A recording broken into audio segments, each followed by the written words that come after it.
Good morning students. तो आज हम करेंगे आपका lecture number 10 of your unit 5 that is surface chemistry. तो बेटा इससे पहले वाले लेक्चर में हमने आपके कुछ प्रिपरेशन मेथड्स पढ़े थे कोलाइडल सोल्स के। जनरली हमने आपके कौन से सोल्स प्रिपेयर करने के मेथड पढ़े थे?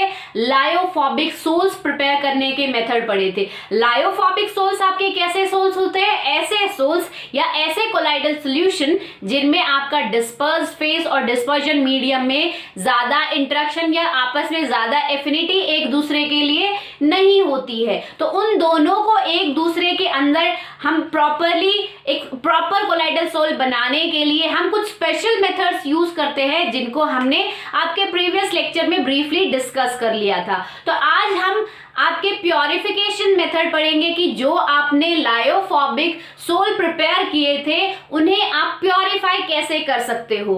अब बात आती है, सबसे पहला जो क्वेश्चन है इस टॉपिक को स्टार्ट करने से पहले बेटा वो है कि आप प्योरीफाई मेथड्स यूज क्यों कर रहे हैं? What is the requirement behind this purification method? क्या रिक्वायरमेंट है, क्यों जरूरत है प्योरिफिकेशन की? तो बेटा मैं आपको बता दूं कि जो हमने लायोफोबिक सोल्स बनाए थे, जो हमने आपके लायोफोबिक सोल्स बनाए थे उसमें हमने क्या किया था? हमने कुछ इलेक्ट्रोलाइट ऐड किया था। हमने एक्सेसिव अमाउंट में इलेक्ट्रोलाइट ऐड किया था और वहां इलेक्ट्रोलाइट ऐड करने का हमारा मेन पर्पस क्या था, या मैं कहूं कि आपने जो इलेक्ट्रोलाइट ऐड किया था उसका मेन काम क्या था? तो वो क्या कर रहा था? आपका जो कोलाइडल सोल बना है उसको स्टेबिलिटी प्रोवाइड कर रहा था। वो पार्टिकल्स को सेटल डाउन नहीं होने दे रहा था। ठीक है, तो स्टेबिलिटी के लिए हमने वहां पे इलेक्ट्रोलाइट यूज किया था।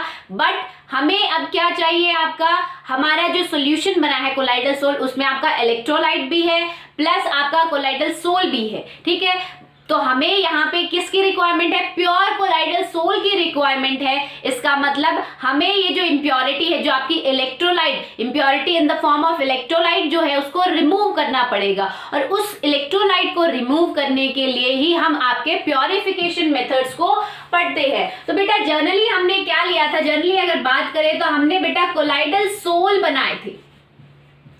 तो अगर हमें उन्हें प्योरीफाई करना है तो प्योरिफिकेशन मेथड में आपका क्या होगा, या प्योरिफिकेशन प्रोसेस में आपका क्या होगा? आपके प्योर कोलाइड्स तो अलग हो जाएंगे, प्योर कोलाइड्स अलग हो जाएंगे, प्लस आपने जो ये एक्सेस इलेक्ट्रोलाइट ऐड किया था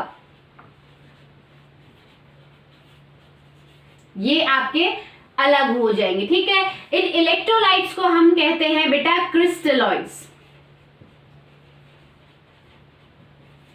ठीक है, क्रिस्टलॉइड्स आपके क्या होते हैं? वो सब्सटेंस जो कि अगर सॉलिड फॉर्म में अगर जिनकी बात करें तो वो आपको क्रिस्टल्स की फॉर्म में मिलेंगे। ठीक है, इसलिए नाम क्रिस्टलॉइड। बट अगर आप उनका एक्वस सॉल्यूशन बनाते हो, यानी कि अगर आप उन्हीं क्रिस्टलॉइड्स को सॉल्यूशन फॉर्म में यूज कर रहे हो तो वो इजीली आपकी किसी भी सेमी परमेबल मेम्ब्रेन से इजीली पास कर सकते हैं। ठीक है बेटा, तो हम कह सकते हैं क्रिस्टलॉइड्स आर दो substance which are crystal in solid form, and when they are in solution form they can easily pass through any semi permeable membrane, for example parchment membrane हो या फिर आपकी कोई भी एनिमल मेम्ब्रेन हो जो कि सेमी परमेबल होती है, उसके थ्रू आपके क्रिस्टलॉइड सॉल्यूशन फॉर्म में इलेक्ट्रोलाइट फॉर्म में इजीली पास हो सकते हैं। ठीक है, तो हम प्योरिफिकेशन क्यों करते हैं? प्योरिफिकेशन अगर बात करें, प्योरिफिकेशन आपका क्या है?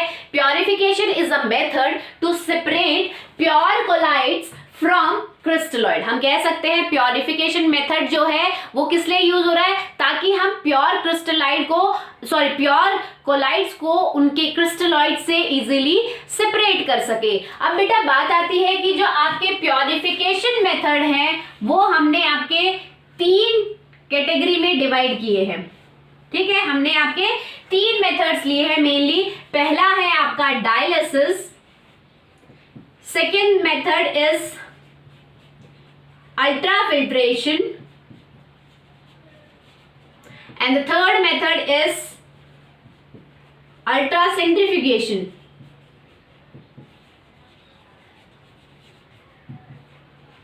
ठीक है, आपके 3 मेथड है आपके प्योरिफिकेशन प्योरिफिकेशन मेथड 3 है, dialysis, ultrafiltration and ultra centrifugation. तो हम आपके पहले मेथड की बात करते हैं, वन बाय वन हम इन तीनों को डिस्कस करेंगे। तो पहले हम आपका पहला मेथड लेके चलते हैं प्योरिफिकेशन का, that is first is dialysis.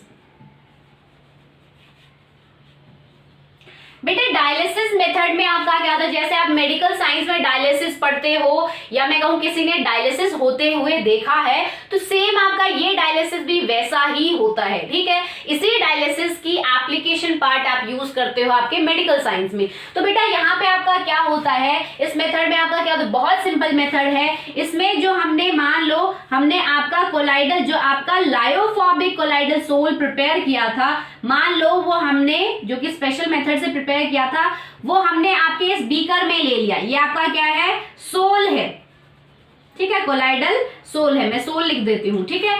उसके बाद हमने क्या किया है, इसमें एक बीकर लिया है, ठीक है। उस बीकर के ऊपर हमने क्या बांध दिया है, उस बीकर के ऊपर हमने टाई कर दिया, अच्छे से टाइटली पैक किया है एक सेमी परमिएबल मेम्ब्रेन, ठीक है। सेमी परमिएबल मेम्ब्रेन क्या होती है, semi means small amount of, हम मान सकते हैं, ठीक है। तो semi means small amount of, permeable means permeability, कि ऐसी मेम्ब्रेन जो कि स्मॉल अमाउंट ऑफ या फिर बहुत ज्यादा सिलेक्टिव पार्टिकल्स को ही अपने थ्रू पास होने देती है, ठीक है। सेमी परमिएबल मेम्ब्रेन आपने सॉल्यूशन चैप्टर में भी पढ़ा था, ऑस्मोसिस और डिफ्यूजन में, ठीक है। वही काम आपका सेमी परमिएबल मेम्ब्रेन का यहाँ पे होगा। तो बेटा आपका जो कोलाइडल सोल है उसमें हमारे क्या है, उसमें हमारा प्योर कोलाइड्स भी है, साथ ही साथ आपके क्रिस्टलॉइड्स भी है इलेक्ट्रोलाइट फॉर्म में, ठीक है। तो जैसे ही हम क्या करते हैं, इसको इसके ऊपर डालेंगे, इस सोल को इसके ऊपर डालेंगे बेटा, तो आपका अभी मैंने आपको क्या बताया था कि क्रिस्टलॉइड्स को अगर आप सॉल्यूशन फॉर्म में यूज करते हो तो वो क्या करते, इजीली पास हो जाते हैं किसी भी सेमी परमिएबल मेम्ब्रेन से। तो जैसे ही आप ये डालोगे तो आपका जो फिल्ट्रेट होगा, जो कि यानी कि जो आपका इलेक्ट्रोलाइट होगा, वो इजीली यहां से पास हो जाएगा इस सेमी परमिएबल मेम्ब्रेन से और आपको इस कंटेनर में नीचे यहां मिल जाएगा। बट यहां पे बात करें आपके प्योर कोलाइड्स की, तो प्योर कोलाइड्स पार्टिकल का साइज होता है between 1 nanometer to 1000 nanometer, 1000 nanometer. तो वो इजीली यहाँ जो आपके सेमी परमिएबल मेम्ब्रेन है उससे पास नहीं हो पाएंगे। क्यों नहीं पास हो पाएंगे, क्योंकि सेमी परमिएबल जो मेम्ब्रेन होती है उसके पोर्स का साइज जो होता है इस रेंज से छोटा होता है, ठीक है। तो हम कह सकते हैं कि ये लार्जर साइज पार्टिकल है जो कि इस मेम्ब्रेन से पास नहीं हो पाए, इसीलिए आपको यहाँ ऊपर कलेक्टिव फॉर्म में मिल जाएंगे, ठीक है, इस तरीके से। और नीचे आपका क्या हो गया, जो भी आपकी इम्प्योरिटी है, इलेक्ट्रोलाइट है सॉल्यूशन फॉर्म में, वो आपको यहाँ पे नीचे इम्प्योरिटी मिल जाएगी, ठीक है। तो ये बहुत इजी मेथड है। जनरली आप वैसे भी ये जो डायलिसिस का जो मेथड है, ये जनरली आप वैसे भी अपने यूजुअली घरों में भी करके देख सकते हो। जैसे आप छलनी लेते हो तो छलनी से आप मैदा छान रहे हो, बेसन छान रहे हो, तो वहां करते क्या हो कि आपकी वो छलनी के जो पोर्स होते हैं उनके थ्रू आपका जो प्योर सब्सटेंस है वो तो नीचे चला जाता है, बट जो लार्जर साइज की इम्प्योरिटीज है वो आपकी वहां पे छलनी में ही रह जाती है। तो सेम टेक्निक यहाँ पे है। उसके बाद बेटा आपका क्या होता है, क्योंकि आपके यहाँ पे क्या हो गए हैं, आपके कोलाइड्स पार्टिकल रह गए हैं और नीचे आपकी इम्प्योरिटी आ गई है। बट हो सकता है कि ये जो कोलाइड, क्योंकि यहाँ कोई श्योरिटी नहीं है कि जो आपके ये कोलाइड्स है ये आपको प्योर फॉर्म में ही मिले, हो सकता है कुछ जो चार्ज आयन है पॉजिटिव हो या नेगेटिव हो वो अब भी यहाँ पे आपके चिपके रह गए हो, ठीक है। तो उनको हम कैसे रिमूव कर सकते हैं, इसको डायरेक्टली इस सेमी परमिएबल मेम्ब्रेन को डायरेक्टली आप एक इस तरीके से ऊपर उठाओ, एक गठड़ी सी बना लो, एक पोटली सी बना लो, ठीक है। तो वो आपकी इस फॉर्म में आपको मिलेगी, ठीक है। और इसके अंदर आपके क्या है, इसके अंदर आपके कोलाइडल पार्टिकल्स है, ठीक है, इस तरीके से, ठीक है बेटा। उसके बाद हम क्या करेंगे, इसको एक टाई करेंगे, इसको टांग देंगे, लटका देंगे इसको, और उसको लटकाने के बाद क्या करेंगे, एक मिनट रुको, इसको हम ऐसे टाई कर देंगे, ठीक है। और यहाँ पे हम एक वाटर कंटेनर रखेंगे जिसमें यहां से आपका नीचे से तो क्या आ रहा है, पानी का इनलेट है और यहाँ ऊपर से इस पानी का आउटलेट है। ठीक है, ये वाटर इनलेट है और यहाँ आउटलेट है, मतलब यहां से आपका पानी जा रहा है। तो हम क्या करेंगे बेटा, बहुत ज्यादा प्रेशर में, बहुत ज्यादा हाईली प्रेशर में क्या करेंगे, यहां से पानी को छोड़ेंगे।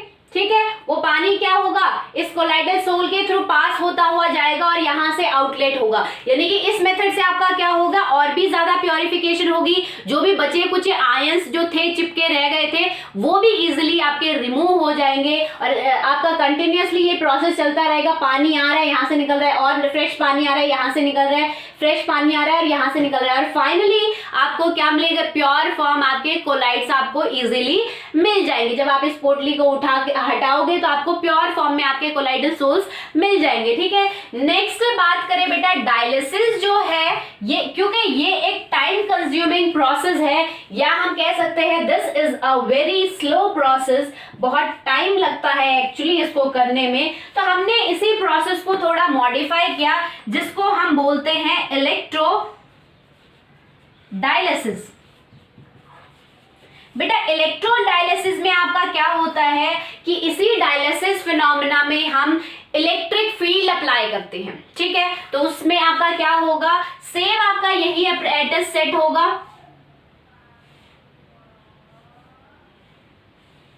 इस तरीके से आपकी पोटली लटकी होगी। ठीक है, उसमें आपका ये वाटर का इनलेट और आउटलेट होगा। ठीक है, यहां पे आपका वाटर फिल होगा बेटा। उसके बाद हम क्या करेंगे, इसमें ये आपका वाटर फिल होगा, यहां से इसका आउटलेट होगा। ठीक है, इसके बाद हम यहां क्या करेंगे, दो इलेक्ट्रोड्स यूज करेंगे, एक ये और एक ये, दो इलेक्ट्रोड्स यूज करेंगे और इनको हम इलेक्ट्रिक फील्ड से कनेक्ट कर देंगे। ठीक है, मान लो ये आपका पॉजिटिव टर्मिनल है और ये आपका नेगेटिव टर्मिनल है। ये आपका पॉजिटिव चार्ज इलेक्ट्रोड है और ये नेगेटिव चार्ज इलेक्ट्रोड है। तो बेटा इसमें जो भी आपके चार्ज आयंस बच गए हैं उनको आपको इतनी देर तक पानी सप्लाई करने की जरूरत नहीं है। डायरेक्टली आप क्या कर सकते हो कि जैसे ही आप इलेक्ट्रिसिटी पास करोगे तो आपका क्या होगा, इसमें से जो पॉजिटिव आयंस होंगे, इसमें जो पॉजिटिव और इसके जो इसमें जो इलेक्ट्रोलाइट के नेगेटिव आयन जो चिपके रह गए हैं वो क्या करेंगे, वो अपने अपोजिट इलेक्ट्रोड पे इजीली अट्रैक्ट होने लगेंगे। ठीक है, तो ये आपका नेगेटिव इलेक्ट्रोड था, तो ये पॉजिटिव आयंस यहाँ पे डिपॉजिट होंगे और नेगेटिव आयंस यहाँ पे डिपॉजिट होंगे और फाइनली आप इस पोटली को रिमूव कर सकते हो और आपको प्योर कोलाइड्स मिल जाएगा। ठीक है, तो ये आपका इलेक्ट्रोडायलिसिस है जो कि आपका फास्ट प्रोसेस होता है। ठीक है, अब बात करते हैं मेडिकल साइंस की बेटा। तो मेडिकल साइंस में आपकी यही डायलिसिस टेक्निक यूज होती है फॉर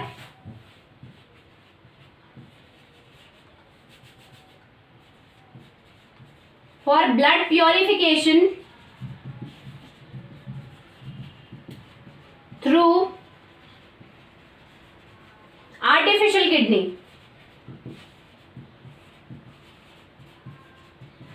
ठीक है, आपकी एक मैकेनिकल किडनी बनाई जाती है, एक मशीन के फॉर्म में किडनी बनाई जाती है। ठीक है, मतलब ऐसा नहीं है कि वो आपकी आर्टिफिशियल किडनी का मतलब है कि किडनी की प्रॉपर शेप दे के आपकी मशीन बनाई जाती है। नो बेटा, आपकी एक ऐसी मशीन बनाई जाती है जो कि आपका किडनी का वर्क करता है। इस जैसे किडनी जो फंक्शन परफॉर्म करती है वही सेम आपकी वो आर्टिफिशियल मशीन परफॉर्म करती है, इसीलिए हम उसको बोलते हैं आर्टिफिशियल किडनी। अब बेटा आपको पता है कि किडनी का क्या काम होता है, किडनी का काम होता है प्योरिफिकेशन ऑफ ब्लड। पर काफी केसेस में जब आपकी किडनी जो है पूरी प्रॉपर्ली स्पॉइल हो जाती है, पूरी प्रॉपर्ली डिस्ट्रॉय हो जाती है, तो वहां हम आपका यूज करते हैं आर्टिफिशियल किडनी। वहां आपका क्या होता है कि आपके आर्टिफिशियल किडनी इस टाइप से आपकी एक मशीन होगी। ठीक है, यहां बताती हूँ, चलो यहां देखते हैं। इस टाइप से बेटा आपकी मशीन होगी। मान लो यहाँ आपका कोई पेशेंट लेटा हुआ है, ठीक है, तो उसके बॉडी में से एक जगह से क्या किया गया है, इम्प्योर ब्लड आ रहा है यहाँ से, क्योंकि ब्लड आपका क्या है, एक फॉर्म है कोलाइडल सोल, ब्लड भी आपका एग्जाम्पल है कोलाइडल सोल का ही, ठीक है। तो बेटा यहाँ से आपका इम्प्योर ब्लड आ रहा है इस मशीन में, जैसे आपके डायलिसिस फिनोमेना में किया जाता है, इलेक्ट्रोलाइट को रिमूव किया जाता है, तो ऐसे ही मशीन के थ्रू इम्प्योरिटी जो है आपके ब्लड में, हीमोग्लोबिन में जो भी इम्प्योरिटी है उसको फिल्टर किया जाता है। फाइनली जो आपका प्योर ब्लड होता है वो जब प्योरिफिकेशन के बाद दोबारा से उसी पेशेंट की बॉडी में ट्रांसफर किया जाता है, ठीक है। तो ऐसा आपका मेडिकल साइंस में डायलिसिस फिनोमेना होता है, ठीक है। क्या किया जाता है, इम्प्योर ब्लड को निकाला जाता है, ठीक है। साइकिल हो रही होती है, जैसे आपकी किडनी वर्क करती है, और वो क्या करती है, उस मशीन में जाके उस ब्लड का प्योरिफिकेशन होता है, then that pure blood is again transmitted to that patient, ठीक है। तो ये आपका हो गया डायलिसिस फिनोमेना। नेक्स्ट आपका आता है बेटा अल्ट्रा फिल्ट्रेशन। तो देखो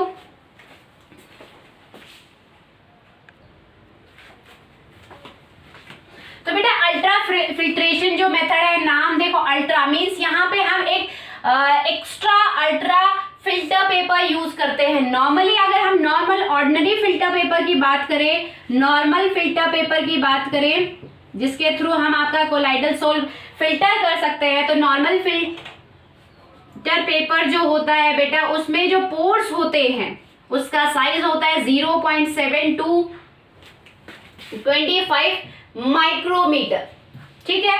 और अगर हम इन पोर्स से, अगर हम मान लो ये आपका फिल्टर पेपर है, यानी कि इसमें ये आपके पोर्स है, ठीक है, बहुत सारे ऐसे पोर्स होंगे।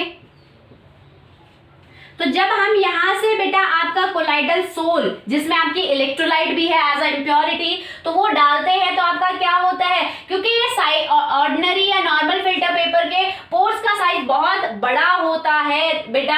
तो देखो आप क्या है, ये जो कोलाइडल सोल है जिनका साइज क्या होता है 1 नैनोमीटर टू 1000 नैनोमीटर होता है, तो वो इजीली यहाँ से आपके पास हो सकते हैं। यहाँ से आपके इलेक्ट्रोलाइट के पार्टिकल्स तो पास होंगे ही, साथ के साथ आपके कोलाइडल सोल के भी पार्टिकल पास होंगे, तो यहाँ पे आपको फिल्टर पेपर पे कोई डिपोजिशन नहीं मिलेगी। तो हम कभी भी प्योरिफिकेशन या फिल्ट्रेशन टेक्निक के लिए कभी आपका नॉर्मल फिल्टर पेपर यूज नहीं करते। What is the reason behind it, because उसके जो पोर्स होते हैं फिल्टर पेपर के वो बहुत बड़े होते हैं साइज में, जिनके थ्रू इजीली आपके प्योर कोलाइड्स के पार्टिकल भी पास हो सकते हैं, ठीक है।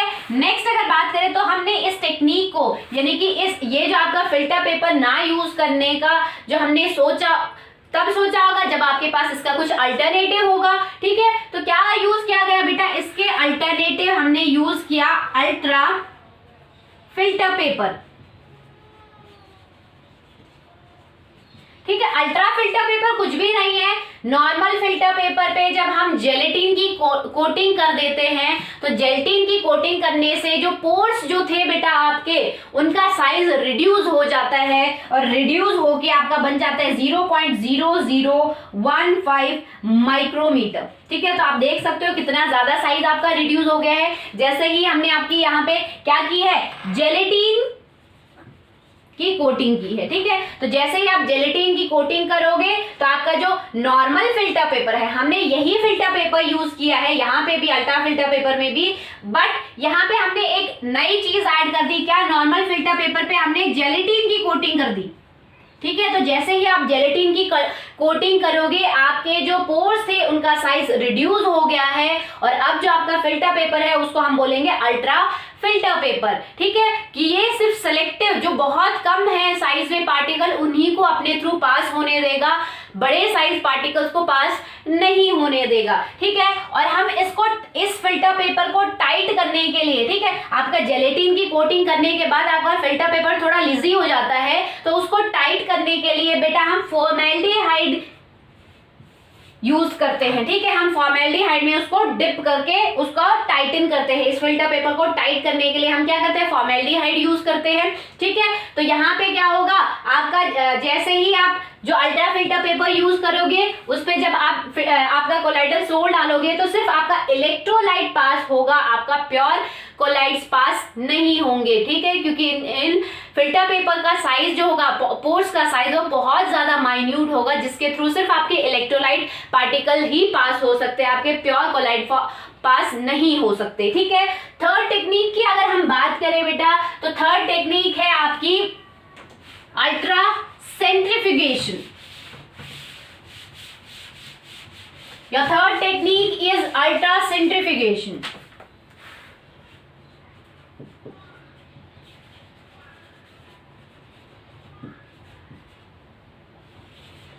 आई होप आपने सबने सेंट्रीफ्यूगेशन मशीन देखी होगी। तो सेंट्रीफ्यूगेशन मशीन जिसे नहीं भी देखी बेटा, मैं आपको बता देती हूँ, आपका इस टाइप की एक मशीन होती है, इस टाइप से, उसमें यहाँ नीचे की तरफ आपके ऐसे गोल गोल चेम्बर्स बने होते हैं, ठीक है, और ये मशीन ऐसे ऊपर से ढक दी जाती है। तो यहाँ पे हम क्या करते हैं बेटा, आप क्या, हमारा इस टाइप से आपकी बेटा सेंट्रीफ्यूगल ट्यूब्स होती है, टेस्ट ट्यूब की तरह, बट टेस्ट ट्यूब आपकी बड़ी होती है साइज में, ये छोटी छोटी ट्यूब्स होती हैं। इनमें हम आपका क्या डालते हैं, कोलाइडल सोल डालते हैं। तो मान लो हमने यहाँ पे आपके कोलाइडल सोल्स डाल दिए हैं 4-5 ट्यूब्स में, अलग अलग कोलाइडल सोल डाल दिए, अलग अलग मेटल के सोल्स डाल दिए, ठीक है। उसके बाद हम क्या करते हैं, इन ट्यूब्स को इसमें फिट करते हैं, इस होलो स्पेस में, इस होलो चेंबर में हम आपकी ट्यूब्स को फिट करते हैं, जिसमें आपके क्या है, कोलाइडल सोल जो आपने प्रिपेयर किया था वो डाल दिया है। उसके बाद बेटा ये जो मशीन है आपकी सेंट्रीफ्यूगल मशीन,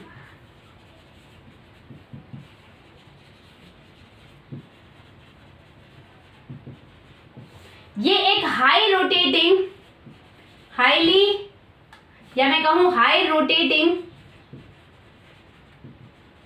मशीन होती है, मतलब बहुत ज्यादा फास्ट रोटेट करती है। तो बेटा बहुत ज्यादा फास्ट रोटेट करने से आपका क्या होगा, आपके जो पार्टिकल्स, इसमें जो आपके कोलाइडल पार्टिकल्स होंगे वो क्या होंगे, बहुत ज्यादा फास्ट रोटेट कर रहा है, तो कोलाइडल पार्टिकल्स धीरे धीरे नीचे सेटल डाउन होने लगेंगे, और आपका जो ऊपर आपको जो फिल्ट्रेट मिलेगा उसमें आपका क्या होगा, इलेक्ट्रोलाइट होगा, प्लस आपके और जो सॉल्यूट फॉर्म में इम्प्योरिटी है वो आपको उस फिल्ट्रेट में मिल जाएगी, ठीक है। आपके यहाँ पे नीचे तो आपके कोलाइडल पार्टिकल डिपॉजिट हो जाएंगे, ठीक है, और आपका जो ऊपर जो फिल्ट्रेट था जिसमें आपकी इलेक्ट्रोलाइट हो गई या और कोई भी सॉल्यूट फॉर्म में जो अभी आपका, या सॉल्वेंट फॉर्म में जो भी आपका इम्प्योरिटी थी वो ऊपर हो जाएगी। उसके बाद हम क्या करेंगे, ये जो आपका कोलाइडल पार्टिकल्स आपको मिले हैं प्योर फॉर्म में, इनको हम फिर से क्या करेंगे, सुटेबल डिस्पर्जन मीडियम में ऐड करके आपका प्योर